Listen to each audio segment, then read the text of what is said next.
갈라디아서 4장 12절에서 20절까지 말씀. 제가 하나님 말씀을 읽도록 하겠습니다. 이것은 하나님의 말씀입니다. 형제들아, 내가 너희와 같이 되었은즉 너희도 나와 같이 되기를 구하노라. 너희가 내게 해롭게 하지 아니하였느니라. 내가 처음에 육체의 약함으로 말미암아 너희에게 복음을 전한 것을 너희가 아는 바라. 너희를 시험하는 것이 내 육체에 있으되 이것을 너희가 업신여기지도 아니하며 버리지도 아니하고 오직 나를 하나님의 천사와 같이 또는 그리스도 예수와 같이 영접하였도다. 너희의 복이 지금 어디 있느냐? 내가 너희에게 증언하노니 너희가 할 수만 있었더라면 너희의 눈이라도 빼어 나에게 주었으리라. 그런즉 내가 너희에게 참된 말을 함으로 원수가 되었느냐? 그들이 너희에게 대하여 열심을 내는 것은 좋은 뜻이 아니요 오직 너희를 이간시켜 너희로 그들에게 대하여 열심을 내게 하려 함이라. 좋은 일에 대하여 열심으로 사모함을 받음은 내가 너희를 대하였을 때뿐 아니라 언제든지 좋으니라. 나의 자녀들아, 너희 속에 그리스도의 형상을 이루기까지 다시 너희를 위하여 해산하는 수고를 하노니 내가 이제라도 너희와 함께 있어 내 언성을 높이려 함은 너희에 대하여 의욕이 있음이라. 아멘. 우리는 지금 갈라디아서 벌써 9번째 이제 말씀을 강해를 듣고 있습니다. 이 갈라디아서 말씀을 지속적으로 들으면 이 바울이라는 이 인물이 어떻게 갈라디아 교회를 세웠고 그들과 어떠한 교제를 지니고 있으며 또한 그리스도의 복음이 얼마나 위대한 것인지를 잘 알려주고 있습니다. 이 바울은 과거 자신이 남부 갈라디아 지역에 복음을 전할 때 이 성도들의 관계를 본문에서 잘 묘사하고 있는데요. 아마도 당시 바울의 외모, 그죠? 바울의 외모는 매력적인 모습은 아니었던 것으로 보입니다. 성경의 저자들 그리고 이제 신약 학자들이 이 바울이 어떤 면에서는 외모적으로는 매력적이지 않다라고 평가하는 경우가 많은데요. 왜냐하면 바울은 자신이 직접 육체의 가시라고 하는 그 안질, 고질적인 안질을 가지고 있었으며 아마도 빼어난 외모는 아니었던 것으로 보인다라는 것이죠. 특히 그의 육신은 매우 연약하여서 여러 가지 질병에 노출되어 있었던 것으로 보입니다. 그러나 당시 갈라디아 성도들은 바울의 외모를 평가하기보다는 그의 복음을 듣고 회심하여 참된, 그러니까 바울이 전한 그 복음 안에서 그리스도를 경험했습니다. 성도들은 바울의 육신에 숨겨져 있는 그 복음이라는 그 진주를 발견한 것이죠. 이처럼 복음은 완전히 드러나는 것이 아니라 숨겨져 있습니다. 그러나 대부분 사람들은 이 숨겨진 복음을 발견하지 못합니다.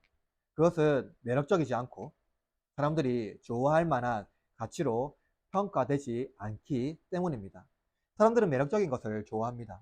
매력적인 지도자를 따르며 그의 가르침에 무분별하게 추종하는 경우가 있습니다. 역사가 그러한 것들을 많이 보여주고 있지요. 지도자일수록 독특한 매력으로 사람들의 이목을 끄는 경우가 있습니다. 물론 자기의 장점을 살려서 사람들을 이끄는 매력은 매우 좋고 지도자로서 유용한 도구가 될 수 있습니다. 그러나 그것이 자기 사람으로 만들려거나 혹은 지배하려는 목적으로 이용되어서는 안 된다는 것입니다. 이는 지도자인 목사뿐만 아니라 성도도 마찬가지입니다. 특별히 직분을 받은 성도는 자기의 능력으로 교회를 운영하다가 교회를 무너지게 하는 경우가 종종 있습니다. 그러므로 모든 교인은 겸손해야 합니다. 왜냐하면 내 속에 그리스도만이 형성되어 타인을 이간하거나 자기에게 복종시키려는 태도는 보여서는 안 되기 때문입니다. 오늘 본문에서 바울과 대적자로 서 있는 율법주의 교사들이 갈라디아 교인들과 바울 사이를 이간하며 이들을, 그러니까 그 갈라디아 교인들을 자기들의 권위에 복종시키려고 합니다. 따라서 제가 여러분에게 설교하고자 하는 목적은 이것입니다. 거짓 복음은 사람에게 복종을 요구하지만 참된 복음은 그 속에 그리스도를 형성하며 서로의 유익을 위하여 교제하게 합니다. 그러므로 참된 복음으로 목사는 오직 그리스도를 전하며 예수님을 닮도록 해야 하며 성도는 목사의 외모에 따라 판단해서는 안 되며 주님이신 그리스도의 권위에 따라 하나님의 말씀을 겸손히 듣는 자가 되어야 한다는 것입니다. 오늘 본문의 말씀을 통하여 우리 속에 그리스도가 형성되는 우리 흐르는 장로교회 교인이 되기를 주님의 이름으로 축복합니다. 첫째입니다. 바울이 전한 복음을 듣고 진정으로 바울을 사랑한 성도들입니다. 바울은 갈라디아 교인들에게 형제들아 라고 부릅니다. 형제라고 그들을 칭하는 이유는 바울이 그들과 그리스도 안에서 가족이라는 의미를 말하는 것입니다. 바울은 앞서 우리가 그리스도 안에 하나님의 자녀가 되었다고 고백합니다. 따라서 형제라고 부르는 의미는 갈라디아 교인들이 이 바울과 같이 하나님의 가족이라는 것을 말하고 있는 것이죠. 즉, 이 예수 그리스도 안에서 당신과 우리는 한 가족입니다 라고 고백하는 것입니다. 바울은 자신이 그들과 같이 되었다고 말하면서 너희도 나와 같이 되길 바란다라고 또한 말하고 있습니다. 바울은 갈라디아 사람의 문화가 좋아서 그들과 같이 된 것이 아닙니다. 즉 그들의 문화가 좋아서 그들과 같이 되고자 하는 것이 아니라는 것이죠. 그는 고린도전서 9장에서 이렇게 말한 바가 있습니다. 고린도전서 9장 19절과 22절과 23절 말씀입니다. 내가 모든 사람에게 자유로우나 스스로 모든 사람에게 종이 된 것은 더 많은 사람을 얻고자 합니다. 악한 자들에게 내가 악한 자와 된 것은 약한 자들에게 내가 약한 자와 같이 된 것은 약한 자들을 얻고자 하며 내가 여러 사람에게 여러 모습이 된 것은 아무쪼록 몇 사람이라도 구원하고자 함이니 내가 복음을 위하여 이 모든 것을 행함은 복음에 참여하고자 함이라. 여러분, 바울이 갈라디아 교인들과 그들과 같이 된 것은요, 그들을 복음으로 인도하기 위함입니다. 즉, 문화적 교류가 아니라 그들의 문화에 복음이 침투하는 것입니다. 복음은 모든 문화에서 꽃을 피웁니다. 복음 전도자는 우월주의로 접근해서는 안 되며 오직 그들의 문화를 존중하며 배우는 태도로 접근해야 합니다. 그리고 그들의 입장에서 이 복음을 소개합니다. 그리고 그들이 복음을 받아들였다면 이제 바울과 같이 그리스도를 그의 마음의 중심에 모셔야 합니다. 바울은 나와 같이 되길 바란다라는 그 말은 그들이 자기와 같은 존재를 만들려고 하는 것이 아닙니다. 지금까지 논증에서와 같이 바울은 그들이 자기와 같이 그리스도 안에서 새 사람 되기를 간절히 바라는 것입니다. 세상의 악의 권세와 결별하고 하나님의 자녀가 된 바울은 바울과 같이 그들도 진정한 하나님의 자녀가 되기를 바라는 것입니다.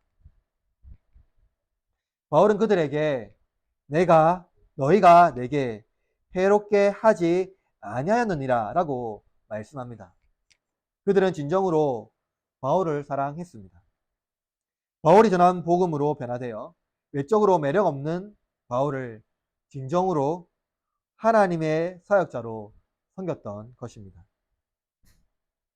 13절에 보면 바울은 갈라디아 지역을 순회할 때 육체의 질병으로 잠시 쉬어야 할 거처를 마련한 것으로 보입니다. 바울은 육체의 약함이라고 말하는데 그의 안질이든지 순교지에 순회하던 중 감염된 질병이든지 혹은 이고뇽에서 받은 심각한 매질과 박해로 인한 고통으로 쉬어야 할 그 타임이었던지 정확하게 알 수는 없습니다. 그러나 바울의 육체의 약함은 그의 평생의 육체의 가시였으나 그의 연약함 때문에 복음의 전도를 그는 신 적이 없습니다. 오히려 바울은 자신의 연약함이 갈라디아 지역에 순회하면서 또 오랜 시간 복음의 사역을 감당했다라는 것을 이야기합니다. 그는 자신의 약함을 비난하거나 그것이 복음 전도에 방해되는 요소로 이해하지 않았습니다. 하나님께 간절히 기도했으나 하나님께서는 그것을 내버려 두신 것은 그것 또한 복음의 유용한 도구가 될 수 있다고 그는 생각한 것입니다. 바울은 그야말로 오직 복음이었습니다. 그러나 더욱 놀라운 것은 그가 전한 복음을 듣고 그를 섬기는 그 성도들의 태도입니다. 갈라디아서 4장 14절 말씀에 이렇게 기록되어 있습니다. 너희를 시험하는 것이 내 육체에 있으되 이것을 너희가 업신여기지도 아니하며 버리지도 아니하고 오직 나를 하나님의 천사와 같이 또는 그리스도 예수와 같이 영접하였도다.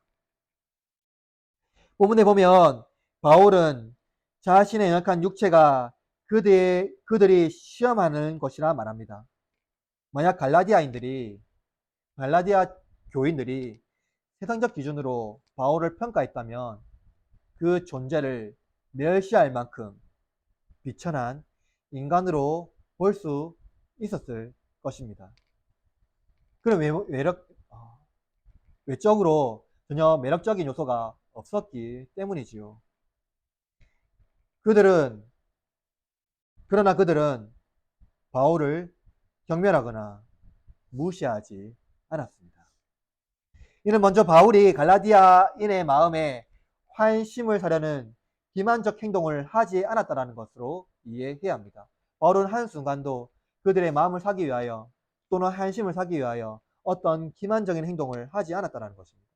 그가 전한 복음이 진심이었으며 그들은 진정으로 예수 그리스도를 믿어 하나님의 자녀가 되기를 바울은 바랬습니다.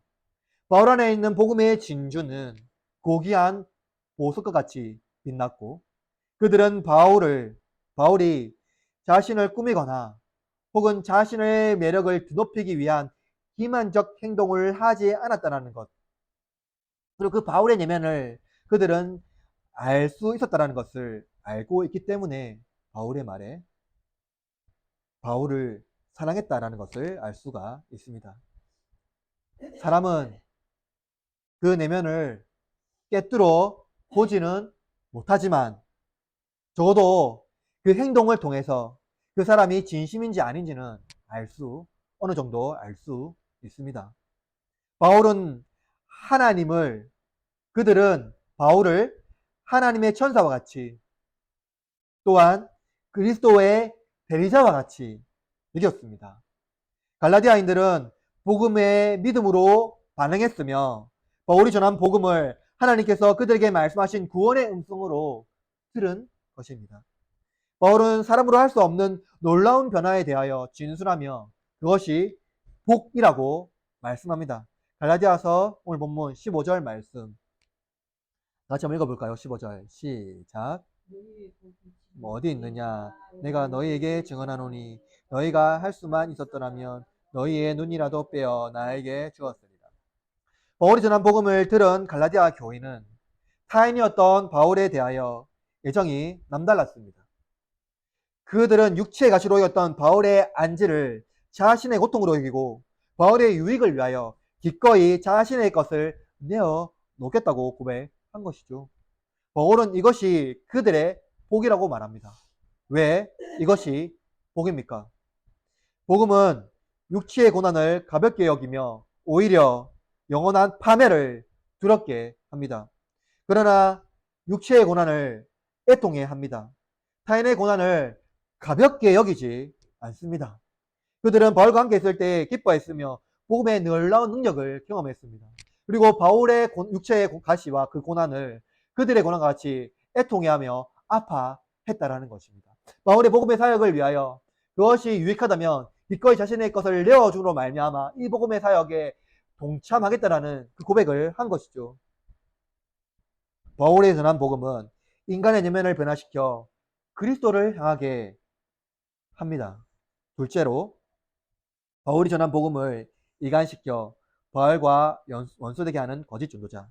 그러나 본문은요, 갑자기 반전을 얘기합니다. 다른 어떠한 사람이 있다라는 것이죠. 그것은 바울이 떠난 후에, 바울이 갈라디아 그 남부 지역을 떠난 후에 바울의 가르침이 거짓이라고 주장하며 혼란을 야기시키는 다른 무리들이 있었기 때문입니다. 그들은 이미 바울이 본문에서 말씀한 것 같이 매우 교묘한 방식으로 바울의 가르침에 대한 다른 부분을 덧붙인 것입니다. 우리는 이들을 신율주의자들이라 부릅니다. 이들의 영향으로 서로 애정의 사이였던 이 바울과 교인들의 사이가 갑자기 원수가 되었습니다. 16절에 이렇게 말하고 있죠. 그런즉 내가 너에게 참된 말을 함으로 원수가 되었느냐. 바울은 여기서 왜 원수라는 단어를 썼을까요? 이는 갈라디아 교인들에게 그가 전했던 복음이 바울이 떠난 후에 다른 복음을 전하는 자들에 의해서 복음을 혼란스럽게 했기 때문입니다. 바울을 애정하던 자들이 바울이 전한 복음을 거부하고 새로운 선생들의 가르침을 신뢰했다거나 혹은 그들의 신앙에 강력한 도전이 왔다는 것을 의미합니다. 아마도 상당수 다른 복음의 혼란을 야기했거나 혹은 그들을 신뢰했다라는 것을 말하는 것입니다. 바울이 갈라디아 교인들에게 편지를 쓴 이유, 갈라디아서 1장 6절에 보면 기록되어 있는데요. 무엇입니까? 다른 복음을 따르는 것을 뭐라고 되어 있냐면 내가 이상히 여기노라 라고 말하는 것을 말하고 있지요. 이것을 안다면 바울이 복음을 해방하는 것, 그 거짓 복음을 참된 복음으로 둔갑하는 것을 왜곡된 진리라고 믿게 한 것을 말하고 있습니다. 그러므로 참된 복음이 아니라 그것은 거짓의 앞잡이였습니다. 바울은 이들의 심리를 정확하게 알고 있죠. 본문 17절 말씀 한번 읽어볼까요? 시작.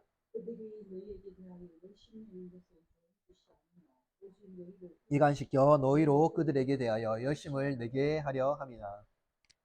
바울은 거짓 교사들이 최선을 다하여 교인들을 지도하는 것이 좋은 뜻이 아니라고 말합니다. 그들은 종교적 지도자로 스스로 치장하며 거룩한 열심을 내었습니다. 그것은 율법과 관습을 지키라. 그것이 너희를 거룩하게 할 것이다 라는 교리적 가르침입니다. 새벽 기도는 열심히 나오고 헌금 열심히 하고 주일 봉사 열심히 하고 다른 어떠한 예전적인 가르침을 열심히 하면 그것이 너희를 거룩하게 할 것이다 라는 가르침인 것이죠. 믿음뿐만 아니라 물론 여러분 이것이 우리의 신앙에 의미가 없다는 것을 말하는 것이 아닙니다. 그러나 무엇입니까? 믿음 외에 그것을 덧붙이는 것은 옳지 않다는 것이죠. 여러분 이들의 가르침에 혼동하지 마시길 바랍니다. 여러분 이들의 가르침은요 무엇입니까?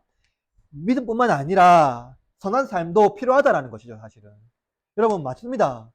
믿음뿐만 아니라 거룩하고 선한 삶 그리고 그들의 율법적 가르침 어떻게 하면 이 도덕적 삶을 살아낼 것인가라는 그 가르침 우리에게 매우 유용하며 중요합니다. 그러나 여러분 여기서 어떠한 혼란을 가지지 마시길 바랍니다. 무엇입니까? 그것은 그들의 가르침이 우리를 혼동하게 하는데요. 그들의 가르침은요 성화적 가르침이 아니라는 거예요. 그것은요 구원의 가르침입니다.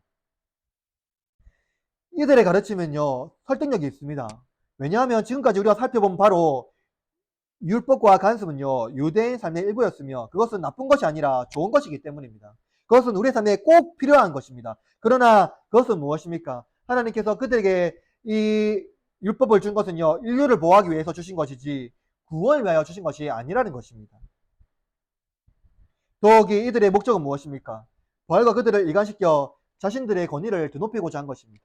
여러분 이들은요 누구보다도 도덕적인 삶을 살았습니다.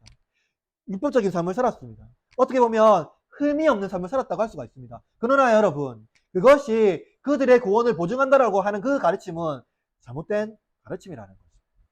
오직 복음은 예수 그리스도입니다. 예수 그리스도를 믿음으로 말미암아 그 다음 스텝이 우리를 새롭게 하고 거듭나게 하는 것이죠. 그러나 그 이전에 그것이 우리를 거룩하게 하고 거듭나게 한다는 것은 잘못된 가르침이라는 것을 바울은 분명히 말하고 있는 것이죠. 그리고 여러분, 중요한 것, 이들은 지금 바울과 갈라디아 교인들을 이간시켜 그들의 권위를 높이고자 하는 것입니다. 신앙에 어떤 목적을 두고서 열심히 봉사하는 사람들이 있지요. 정말 열심히 하는데 그것으로 어떤 보상을 받으려고 합니다. 여러분, 인간은 연약하기 때문에 보상이 필요하죠.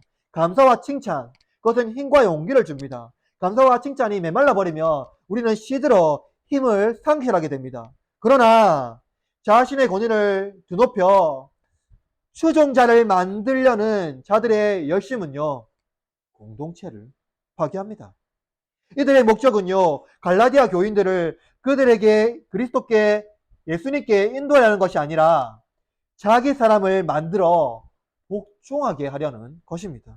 따라서 바울과 갈라디아 교인들과 멀어지게 함으로써 그들의 바울의 가르침에 확신이 없게 만들며 그리스도와 예수님과의 교제를 차단하고 자신들을 위하여 살게 만드는 것입니다.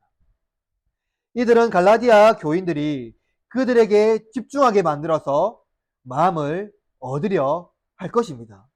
이후로 그들의 가르침에 노예가 되어 잘못된 가르침에 빠져들게 할 것입니다.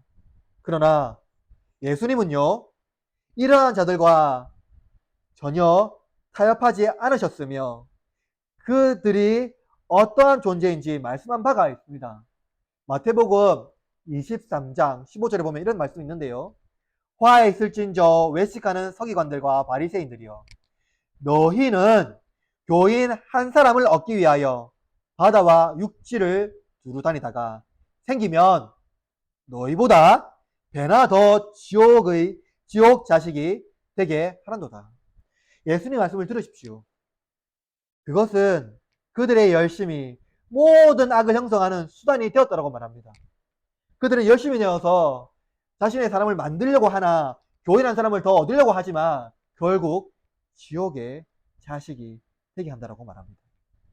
이들은 바울에게 빼앗긴 자신의 권위를 되찾으려 하는 것입니다. 마치 바리새인과 서기관들 같이 예수님께 빼앗긴 권위를 되찾는 것과 같습니다. 사탄은 어떻게 하나님에게서 하나님의 사람, 어떤 사람들을 빼앗아 갑니까? 그것은 하나님의 진리를 교묘하게 바꾸어 하나님이 우리의 자유를 통제하는 존재로 인식하게 하고 사탄의 가르침이 우리의 유익으로 전도되는 방식으로 사람을 빼앗아 갑니다. 때로 그것이 우리의 길을 즐겁게 하고 마치 그것이 우리의 유익이 되는 허영과 영광을 바라보게 합니다. 주 일배에 빠지는 것이 우리의 유익이고 주 일배에 빠지고 하나님 앞에 나가지 않는 것이 우리의 삶에 더욱더 유익하고 경제적인 유익을 얻을 수 있다라는 이러한 가르침으로 우리를 빠져들게 한다라는 것이죠. 그러나 여러분, 그것은 헛된 영광을 보게 합니다. 그것은 때로는 즐겁게 하나 영원한 즐거움으로 우리를 파멸로 인도하는 것이죠. 그러나 여러분, 진리는 허영이 아닙니다. 그것은 하나님의 말씀이 우리의 유일한 소망이며 유익이란 것으로 인도합니다. 그래서 때때로 진리는 책망하고 도전합니다. 우리에게 헛된 영광을 버리고 그리스도의 옷을 입고 아버지께 나아오도록 합니다. 때로는 우리에게 포기를 도전하고 때로는 우리의 모든 것들을 내어놓게 말합니다. 때로는 우리의 삶에 무엇을 하나님께 드려내야 된다고 말합니다. 우리의 삶에 책망하기도 합니다.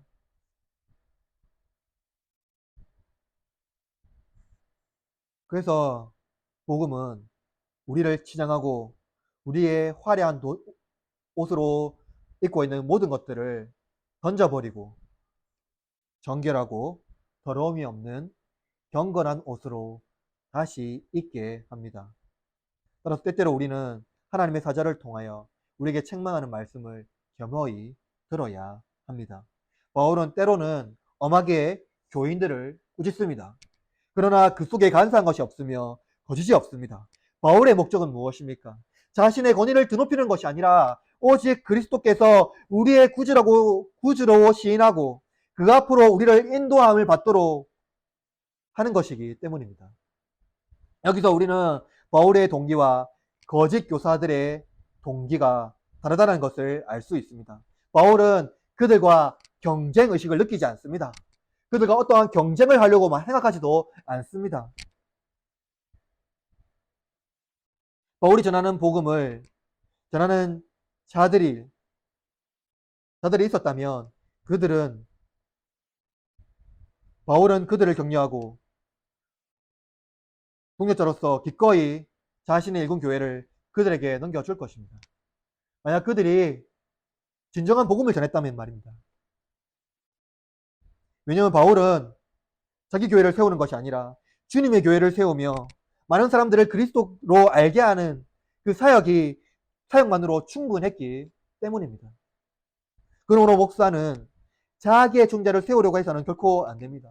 이러한 헛된 동기의 사역은 헛된 꿈과 같이 허물어질 것입니다. 사람의 길을 즐겁게 하는 설교와 사역이 아니라 오직 그리스도를 드러내는 사역이 참된 교회를 세우는 것입니다. 그렇다면 성도는 어떻게 해야 합니까? 목사의 가르침이 진리이며 성경에서 나온 것이라면 그 말씀에 순종해야 합니다. 목사의 설교를 통하여 영원한 영적인 유익을 취하는 자세를 가져야 합니다. 외부에서 들은 말씀으로 목사의 가르침에 의문을 가지고 정중하게 말할 수 있지만 비판해서는 안 됩니다. 교회를 세우는 것은 모두가 하나 되어 함께 세워나가는 것이기 때문입니다. 참된 복음을 거짓 복음으로 바꾸고 시도하는 자들이 교회 안에 항상 있어 왔습니다. 그것은 지금도 마찬가지고 앞으로도 우리 주 예수 그리스도가 오기 전까지 마찬가지입니다. 우리는 영적 분별력을 가지고 그들과 교제해서는 안 됩니다. 그리고 참된 일에 열심을 다하시길 바랍니다. 오직 복음 앞에 우리는 열정을 다하여 하나님 앞에 나아가야 합니다. 마지막으로 참된 복음으로 성도들 안에 그리스도를 형성하는 바울입니다.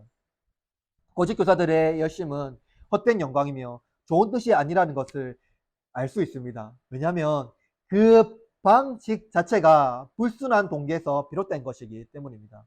불순한 동기에서 비롯된 것은 좋은 열매를 맺지 못하지요. 반면 바울은 좋은 뜻으로 성도들을 가르쳤다고 말합니다. 본문 18절 말씀 다 같이 읽어볼까요? 18절 시작. 좋은 일에 대하여 열심으로 사모함을 하려니 내가 너희를 대하여 쓰리라 언제든지 좋은 뜻은 그 방식 자체가 선한 동기로 발현됩니다. 바울은 열정적인 복음을 전했습니다. 열심이라는 행위 자체가 나쁜 것은 아니죠. 열심은 매우 좋습니다.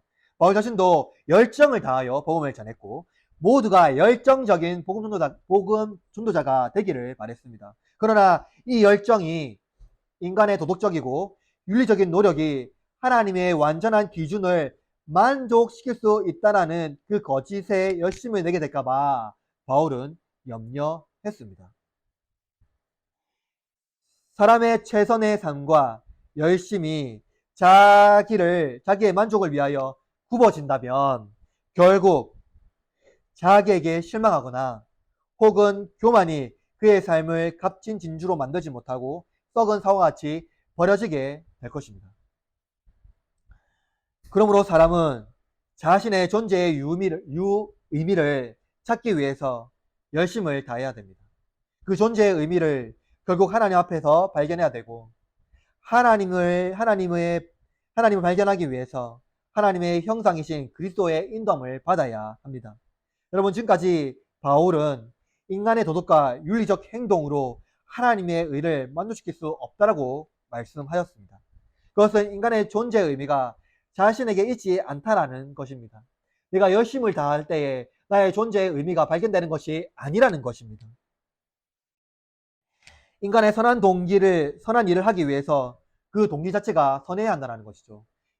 즉, 인간의 선한 일을 하기 위해서는 인간의 마음 자체가 완전한 선으로 이루어져야 한다는 것입니다. 그러나 여러분, 인간의 동기가 티끌도 없는 선한 동기가 될 수 있을까요? 만약 인간이 선한 동기가 완벽하고 그 선한 동기로 좋은 일을 할 수 있다면 그 일을 하였음에도 불구하고 세상에 멸시와 천대, 그리고 배신과 안갚음, 그리고 모든 선한 일을 하였음에도 불구하고 이러한 일을 유지하며 우리의 마음이 온전한 선한 마음으로 흔들리지 않고 유지해야 하며 악은 티끌도 없어야 한다는 것입니다. 만약 우리가 온전한 선한 동기로 그 일을 했다고 한다면 말입니다. 그러나 여러분, 이것이 가능할까요? 하루에 몇백 번 마음이 혼동되고 고통으로 넘치는 인간의 마음이 오직 선한 마음으로 가득할 수 있겠습니까? 인간 자신 존재 안에서 선함이 분수처럼 퍼져 나올 수 있을까요? 그렇지 않습니다. 그래서 인간은요, 그리스도께 인도함을 받아 하나님 앞에 섰을 때에 자기 존재의 유의미를 발견할 수 있습니다. 오직 하나님만이 선하시죠. 우리와 같이 인간이 되신 예수님은 하나님의 본체이시므로 그 마음은 선한 마음으로 가득 차 있습니다. 따라서 우리의 열심은요, 예수님께 인도함을 받아 하나님을 사모하는 마음으로 가득할 때 비로소 무엇이 발현됩니까? 선한 동기가 발현될 수가 있습니다. 나에게 있는 선함을 의지하지 마시길 바랍니다. 그것은 실망으로 가득 찬 자아를 발견하게 되며 결국 나 자신에 실망하게 되고 실망하지 않게 된다면 그것은 필연적으로 교만으로 이어지게 됩니다. 하나님 안에 있는 선하심을 의지하는 자들은 믿음, 소망, 사랑으로 가득하여 선한 일에 동기가 일어나게 될 것입니다. 여러분, 바울을 보십시오. 바울은 거짓 교사들과 달랐습니다. 그들의 동기는 자신의 권위를 드높이는 거지만 바울은 오직 그리스도만의 높아지기를 원했습니다. 누가 하나님의 일에 애정을 가질 수가 있습니까? 누가 하나님의 일을 열심히 다하여 그 애정을 가질 수가 있는가요? 거짓 교사가 아니라 바울입니다. 자기의 의를 자랑하는 자가 아니라 그리스도의 의를 자랑하는 자입니다. 그것은 언제인가요? 18절에 보니까 내가 너희를 대하였을 때뿐만 아니라 라고 말합니다. 이것은 무엇이냐면 내가 너희와 함께 있을 때를 말합니다. 바울은 그들과 함께 있을 때뿐 아니라 언제든지 좋다고 말합니다. 그러므로 여러분, 사람의 지지를 얻으려는 것, 그러한 거짓 교사를 따르지 마시길 바랍니다. 그리스도의 지지를 받으십시오. 지금도 나를 위하여 기도하시며 응원하시는 그리스도의 지지가 우리의 선한 마음으로 인도하며 우리의 존재의 유의미를 발견하게 하는 것입니다. 지도자뿐만 아니라 모든 동도가 자기를 지지하거나 어떠한 공동체를 지지하는 것이 아니라 이 공동체를 위하시며 기도하시며 이 공동체의 몸이 되신 예수 그리스도를 의지하는 것, 예수 그리스도의 지지를 받는 것이 참된 교회, 참된 의미를 발견하는 유일한 방편이라는 것입니다. 바울의 선한 마음을 우리 안에 품게 하는 것뿐만 아니라 참된 그리스도인으로 성장하게 합니다. 여러분, 본문 19절 말씀 읽어볼까요? 19절 시작.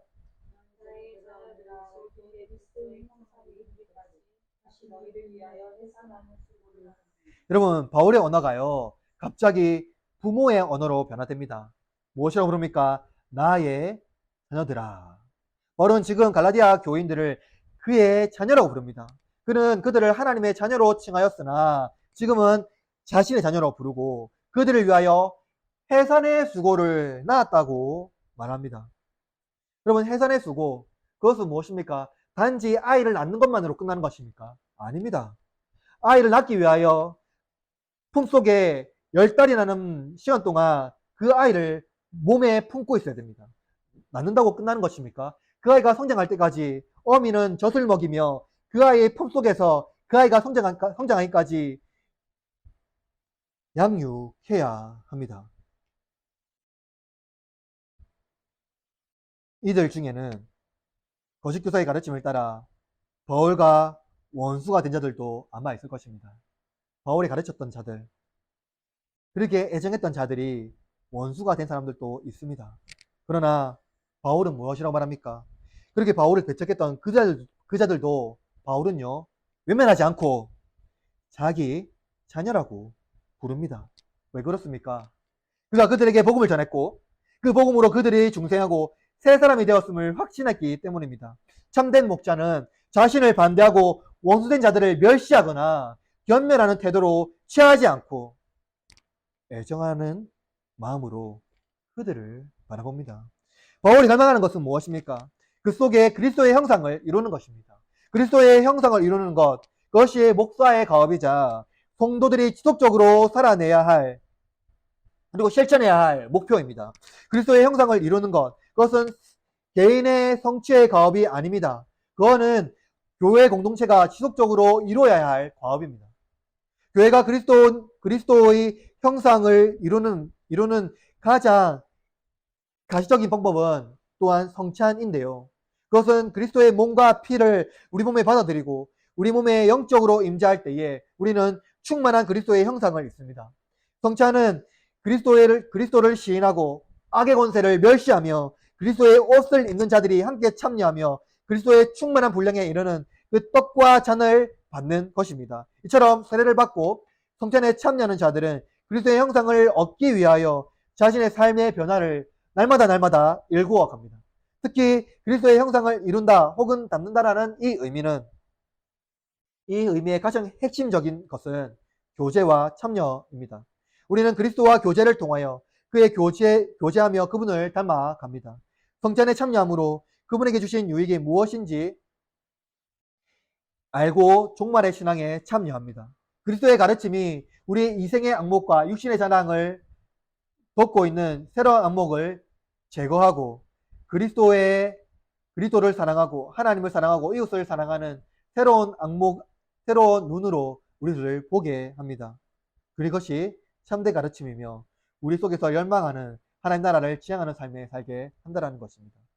여러분, 바울을 보십시오. 그는 마치 아이를 뵌 어미와 같이, 그리고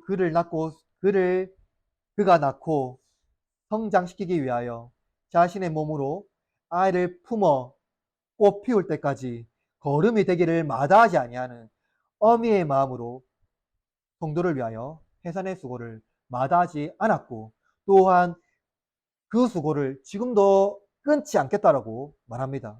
그들이 장성한 분량에 이르러 동률될 때까지 해산의 수고를 마다하지 않겠다라는 것입니다. 때로는 설교자는 청중의 마음에 자신을 심어 놓기를 바랍니다. 이 소교를 통하여 나의 권위를 심어 놓기를 바라고 나의 능력을 그들 가운데 이식하기를 바랍니다. 그래서 나의 이름이 그들 마음 가운데 드높아지기를 바란다는 것이죠. 자기 설교가 그들의 마음에 깊이 뿌리 내려 명설교자라는 권위를 얻고 싶어 한다는 것입니다. 그러나 참된 설교자는 자기의 성도의 마음, 자신을 성도들의 마음에 심으려 하지 않고 그리스도를 심으려 합니다. 그리스도의 형상이 이루어지기를 갈망하는 심령으로 하나님의 말씀을 선포하고 하나님이 그 가운데에 온전히 임하기를 바란다라는 것입니다. 오직 우리 안에 역사하시는 하나님을 위하여 자신의 삶을 거름과 같이 허비하고 성도들의 삶에 그리스도가 꽃피우기를 갈망합니다. 바울이 10절에서 성도들에 대한 애정을 다시 표현하는데요. 20절 말씀에 한글 성경으로 이해하니 어색한 면이 있어서 다시 번역했는데요. 제가 번역한 바로 이렇습니다. 들어보십시오. 내가 지금 너희와 함께 있으면 이 음성을 바꿀 수 있다면 얼마나 좋을까? 왜냐하면 내가 너희에 대하여 어찌할 바를 모르겠기 때문이다. 바울은 이 편지와 자기를 대체물로 간주합니다. 즉 바울은 이 편지를 보냄으로써 이 편지를 자신과 같이 말하고 있는 것이죠. 바울은 물리적으로 이들과 함께 할 수 없기 때문에 이 편지로 자신을 대신하지만 그의 훈계가 바꾸어지기를 바라는 것입니다. 바울은 지금 당장이라도 갈라디아로 달려가 그들과 조우하고 싶지만 상황이 그렇지 못합니다. 이 서신은 그들에 대한 애정으로 가득하지만 동시에 그들에 대한 강력한 권면도 포함되어 있습니다. 한 영혼이라도 잊지 않고자 하는 아버지의 심정이 포함되어 있는 것이죠. 그는 자신이 어찌할 바를 모르겠다라는 그 감정의 언어를 사용합니다. 이 복음은 우리를 변화시켜 새롭게 하지만 이 복음을 위하여 헌신할 사람이 필요합니다. 바울은 몸부림치며 이 복음을 위하여 헌신했고 또한 한 영혼이라도 그리스도의 종이 되어 악한 종에서 벗어나 참된 자유를 얻기를 갈망했습니다. 하나님께 속하는 것이 참된 자유라는 것이죠. 내 속에서 그리스도가 형성이 되고 그리스도의 형상이 내 속에서 지속적으로 이루어질 때에 비로소 자유를 얻는다라는 것입니다. 그러는 장로교회 형제 자매 여러분, 그리스도의 형상을 입으시고 그분을 따르시기를 바랍니다. 그리고 여러분과 같이 그리스도를 찾는 분을 또한 찾으시기를 바랍니다. 이 일에 해산의 수고와 분명히 있지만 그것은 무엇보다도 귀한 일입니다. 복음 전도자는 그리스도를 드높이며 하나님의 일에 최선을 다하는 사람입니다. 우리 속에 역사하시는 그리스도께서 우리를 자기와 같이 되게 하실 것을 믿으며 우리도 나 같은 한 사람을 찾으며 그리스도께로 인도하는 주의 백성이 되어야 합니다. 말씀 마무리하겠습니다. 오늘 본문의 말씀을 통하여 우리는 거짓 교사와 참된 목자 그리고 참된 성도를 살펴보았습니다. 거짓 교사는 자신의 권세를 드높이며 최선을 다하여 자신의 사람들에게 인정받으려 하며 그들을 자기 사람으로 만들어 복종하고자 하며 교회를 자기 교회로 만들려고 합니다. 그러나 참된 목자는 오직 그리스도를 높이며 그분을 성도들을 그분의 자녀로 인도합니다. 참된 성도는 모든 헛된 가르침을 따르지 않고 오직 복음으로 자신을 살피며 그리스도의 옷을 입고 담대한 복음을 전합니다. 참된 복음은 우리 속에 그리스도가 역사하며 그의 형상이 이루어지게 합니다. 저와 여러분이 자기를 높이고자 하는 마음을 던져버리고 우리의 존재의 유의미를 하나님 앞에서 찾으며 오직 그리스도를 높이며 그리스도를 위하여 그리스도를 담는 저와 여러분 되시기를 바랍니다. 이제 일주일의 삶을 살아갈 때에 복음 전도자의 삶과 참된 복음으로 살아가기를 다짐하는, 그래서 내 속에서 역사하는 그리스도의 위대하고 놀라운 복음의 능력이 저와 여러분의 삶을 지도하는 복된 일주일의 삶이 되기를 주님의 이름으로 축원합니다.